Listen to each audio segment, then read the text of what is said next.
in every 5 World War I British pilots were killed in either combat or in an accident during flight. And over 1,000 training pilots died in training before they even saw battle. And aviation, barely a decade old at the time, was far from safe.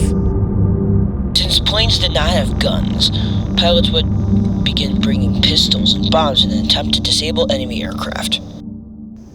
Since these planes were so cheap, the wires that held the plane together were prone to snap at any minute. The controls, made of simple pulleys and wires, required significant force to operate. Plus, the engines were notoriously unreliable.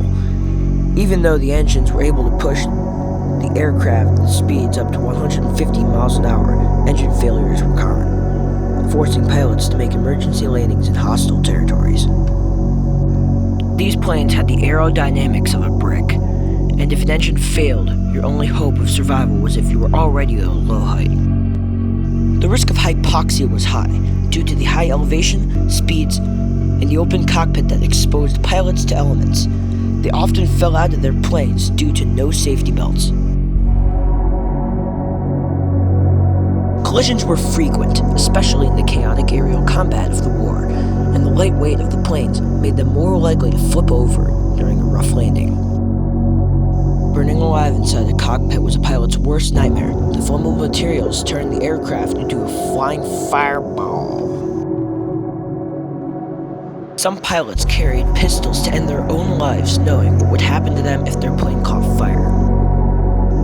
Oh, and when parachutes were issued, they failed a third of the time, and plus they were 30 pounds, often making it difficult for pilots to fly the plane.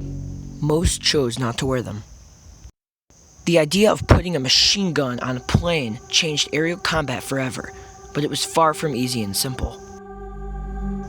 They positioned the gun right in front of the pilot, making it easy to clear a jam, but positioning it right in front of the pilot meant it had to fire right through the arc of the propellers. Some British actually did, but were told to only shoot in short bursts and hope for the best, that it wouldn't disintegrate the propellers. Every mission flown by these pilots could easily be their last. For example, the life expectancy of a World War I fighter pilot was an average of 11 days or 17 and a half flying hours. Remember what we said earlier about having to shoot right through the arc of the propellers? The true game changer came from the Germans, called the synchronization gear. This revolutionary device allowed the gun to shoot only when the propellers were out of the way. A stroke of luck brought this technological secret to the Allies.